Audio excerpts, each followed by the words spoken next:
the arena feeling he had secured a decisive, ultimate victory and had instilled this sense in all the spectators present there. During the match, Ilya watched Eric and Herman's battle and was able to learn a lot from it. He was also saddened by Herman's defeat and did not want to see Herman so disheartened. The next match between Ilya and Briar started shortly after.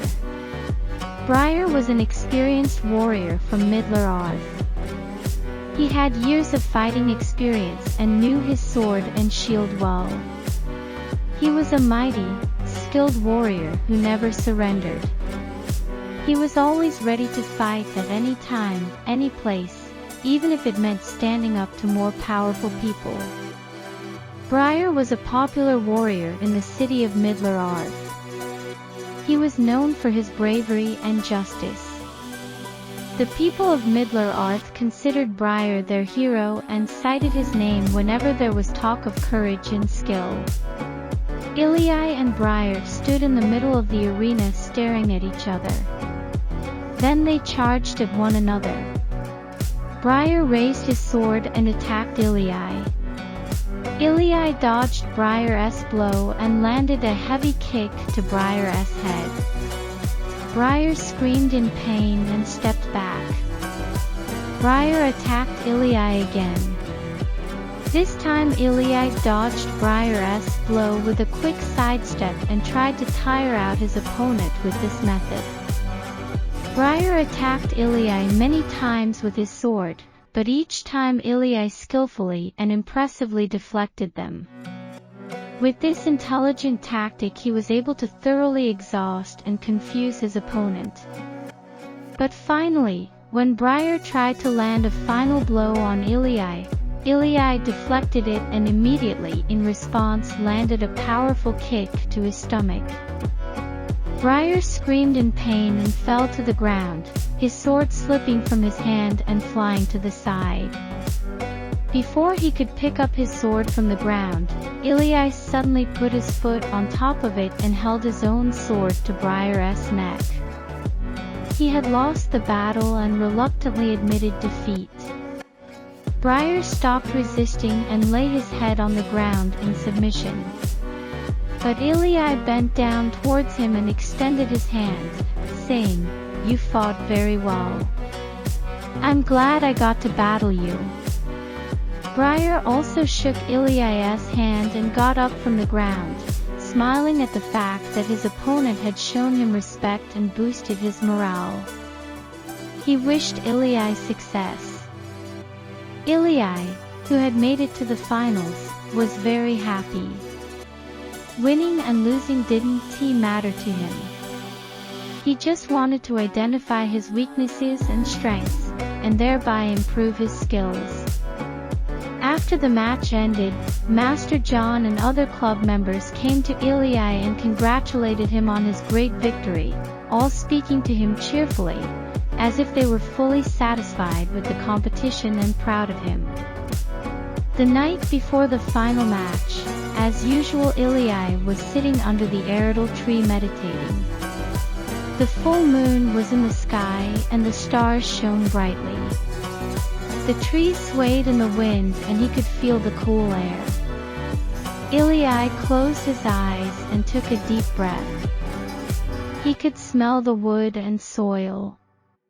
He could hear the wind rustling the leaves. He had found inner peace. Just then Herman came to him, put his hand on Ilya's shoulder, and sat next to him. "Are you not stressed for tomorrow's match?" Ilya said, "I used to always feel stressed before a match that I might lose the battle. But since I started doing concentrated practices, I've come to realize that winning and losing doesn't matter. Life is a fleeting process that might have its own distinct ending for each person. I'm ready for any battle, and it's a great confidence not to be afraid of anything." Herman said, "When I fought Eric in the battlefield, I was determined that I would defeat him.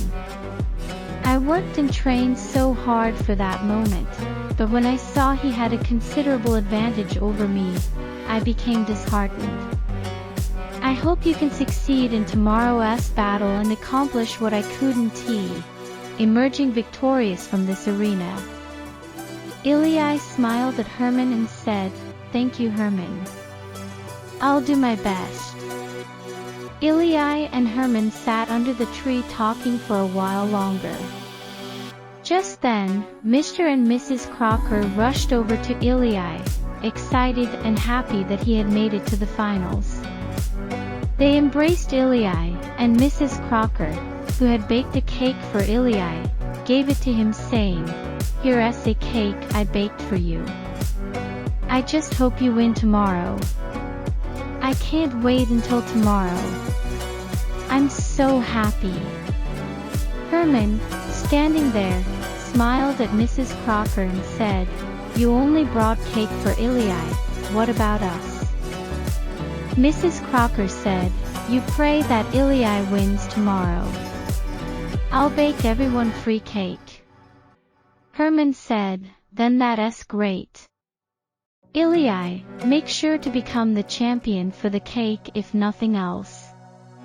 Ilyai's friends and loved ones kept him company that night, all trying to encourage him for tomorrow's battle. Finally, the day of the battle arrived. A huge crowd had gathered in the battle arena, all waiting to witness the climactic, fateful battle. Ilyai and Eric, the top two warriors, were to face off in a final match to determine the championship. Many people were ready to watch this battle. They were shouting and eagerly waiting for the match to start as soon as possible. Ilyai and Eric stood across from each other, each holding a sword and shield in hand.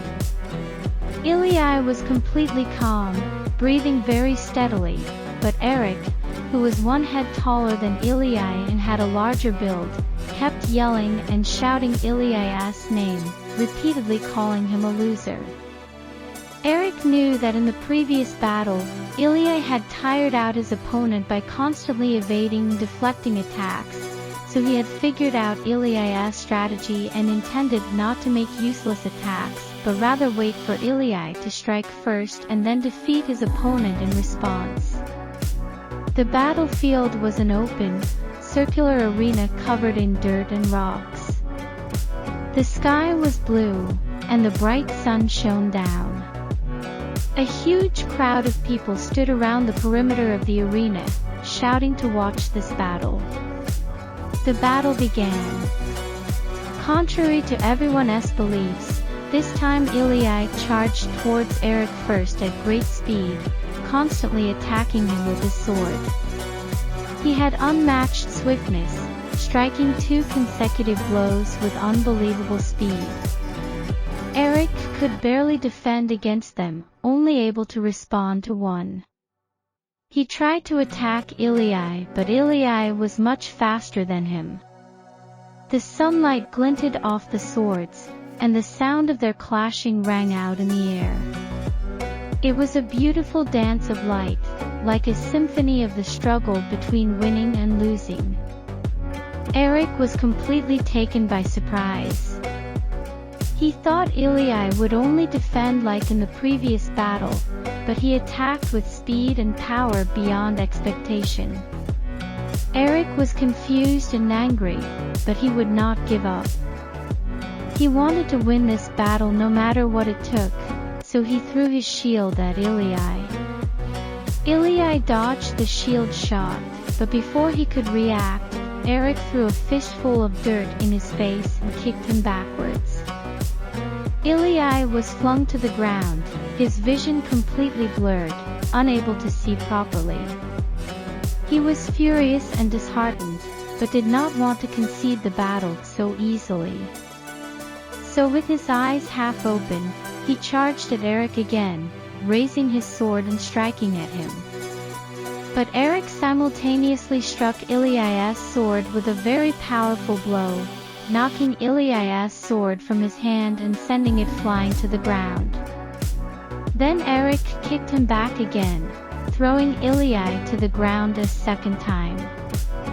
Ilya lay on the ground in pain and weakness.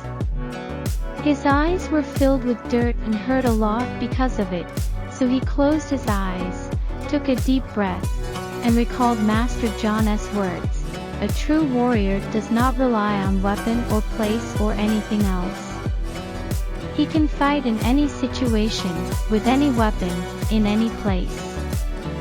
Ilya kept his eyes closed and slowly rose from the ground. He tried to focus on the sounds of the spectators shouting, the wind breeze, and the swishing of Eric's sword.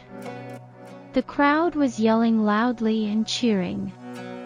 The wind breeze brushed against Ilya's bare skin and stirred his hair. Eric's sword glinted in the sunlight. Eric, believing himself the winner, charged at Ilya. He wanted to kick Ilya in the stomach, but with eyes closed Ilya anticipated his move and caught Eric's kick on his stomach. Then Ilya powerfully slammed Eric to the ground and threw his elbow into Eric's face, landing a heavy blow. Immediately he put his foot on Eric's sword and punched his face several times hard until Eric lost consciousness on the ground. For the first time, Ilya had become the final champion of this competition, and he slowly rose from his opponent. He was tired and in pain, but with a feeling of victory and pride he gritted his teeth, clenched his fist, and raised it towards the spectators, then moved towards his friends and Master John with a hand over his eyes. All his fellow club members embraced him and congratulated him on this great victory. Nathaniel came forward and said to Ilya, "I made you the champion." Ilya, surprised, said, "How so?" Nathaniel smiled jokingly and said, "Because from all our practice together where I got beaten up, you learned how to beat up well." Suddenly everyone laughed at Nathaniel's joke, and they were all happy in some way. Ilya went to Master John, who was present there, kissed his hand, and said, "I owe all these honors to you." Master John said, "Thank you so much, but don't forget it was your own talent and effort that led to your victory. I hope you will always be safe and well." All the villagers were happy that Ilya had become the champion of the competitions, and they celebrated all night.